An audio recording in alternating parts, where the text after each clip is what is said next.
यस्य स्मरणमात्रेण जन्म संसार बंधनात् विमुच्यते नमस्तस्मै विष्णवे प्रभविष्णवे। नमस्कार। देवशयनी एकादशी का दिन है आज। एकादशी का महत्व हमारे शास्त्रों में बहुत दिया हुआ है। एकादशी भगवान को बहुत प्रिय है। एकादशी का स्वामी भगवान शिव है। कई लोग प्रश्न करते हैं कि आपके वहां दो दो व्रत क्यों आते हैं। दो एकादशी, भागवत एकादशी और शैव एकादशी, स्मार्त एकादशी क्यों आते हैं। तो हमारे वहां ज्योतिष के हिसाब से एक नियम है कि जिस तिथि को भगवान सूर्य नारायण नहीं देखते हैं उसका क्षय हो जाता है, और जो तिथि है उसको दो बार भगवान देखते हैं तो उसका वृद्धि तिथि हो जाती है। तो वैष्णवों का ऐसा है, एकादशी का स्वामी भगवान शिव है और द्वादशी के स्वामी भगवान विष्णु है।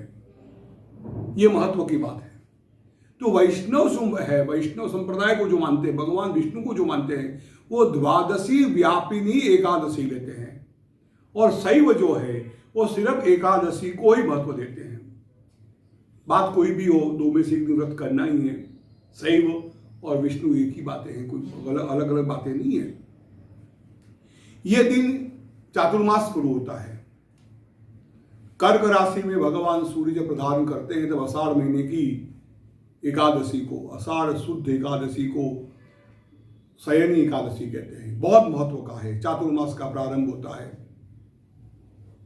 इस दिन भगवान को शयन कराना पड़ता है। 4 महीने के लिए भगवान शयन करते हैं। अभी जो ये हमारे साथ समस्या चल रही है बीमारी की, देखो हमारे पूर्वज कितने समझदार थे। जब बारिश आता है ना तब बैक्टीरिया बहुत बढ़ जाते हैं, जीवात बहुत बढ़ जाती है।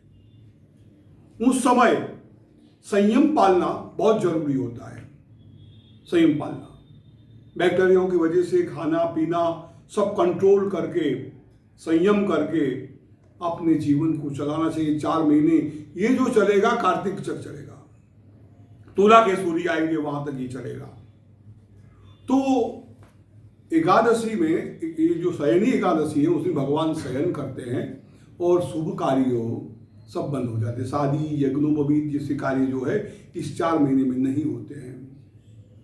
उसका कारण भी यही है कि ये बारिश पड़ता है, बारिश गिरता है 4 महीने में हमारा हिंदुस्तान के अंदर, और उसकी वजह से बहुत जाकी बीमारियां लगती है। उसकी सावधानी के हेतु से ये किया गया निर्णय है।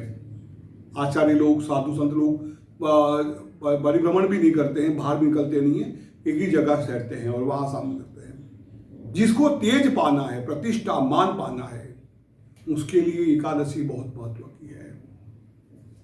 एक सुंदर सैया तैयार करके भगवान विष्णु को वहां शयन करा के व्रत का ग्रहण करना चाहिए कि हम लोग व्रत करेंगे। 4 महीने का एक व्रत ले लो, और मुझे अनुभव ऐसा है कि 4 महीने तक शायद भगवान को तुलसी चढ़ाओ, 1000 पान तुलसी चढ़ाओ, भगवान का कोई भी व्रत इसमें ग्रहण करो, इससे आपको बहुत लाभ होगा।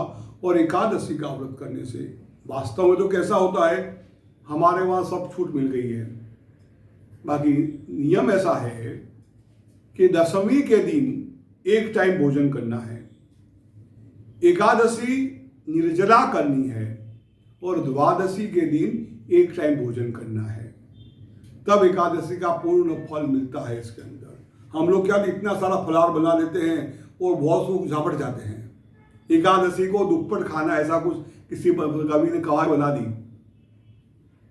एकादशी के दिन आपको निर्जल करना। निर्जल मत करो तो आप थोड़ा दूध पे रहो, लेकिन भोजन मत करो, फलाहार मत करो, ताकि आपको लाभ मिलेगा, तेज मिलेगा, भगवान की पूरी कृपा प्राप्त होगी। तो ये शयन व्रत भगवान का करना है, भगवान को शयन करना है। इस दिन से चातुर्मास का व्रत भी लेना है आपको। पद्मिनी एकादशी भी कहते हैं इसको, शयनी एकादशी भी कहते हैं। इस एकादशी का बहुत महत्व है।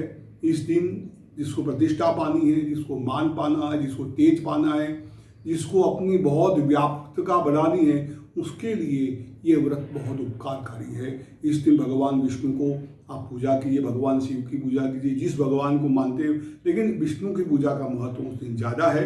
उस दिन भगवान शिव की और विष्णु की पूजा करके, सहस्त्र नाम का जाप करके, ओम नमो भगवते वासुदेवाय इस मंत्र का जाप के वो बिना निराहार रह के आपको ये व्रत करना है। ये व्रत करने से आपको बहुत लाभ होगा।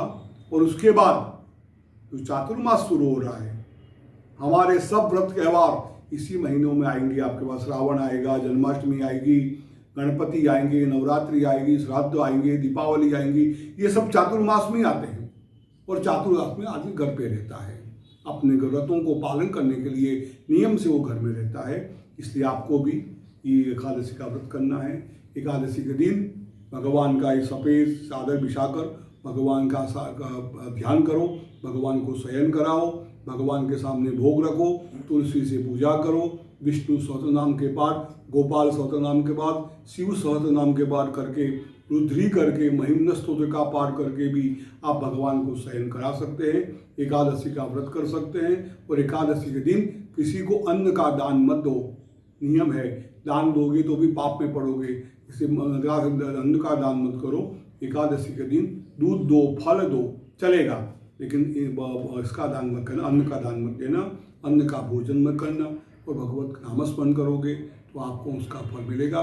चातुर्मास का कोई व्रत ले लो, 4 महीने तक कुछ भी ना हो पाए तो एक 12 माला ओम नमो भगवते वासुदेवाय, ओम नमो भगवते वासुदेवाय, इस मंत्र की माला 12 रोज करनी है 4 महीने तक। इससे चमत्कारी फल मिलेगा। आपको कोई आपत्ति नहीं आएगी, विपत्ति होगी, ग्रहों का कुछ प्रॉब्लम होगा, वो सब दूर हो जाएगा। इसलिए एकादशी का व्रत करना बहुत जरूरी है। मैंने आपको बता दिया। आज आप करते जाओ, बहुत कृपा होगी। जय श्री कृष्ण।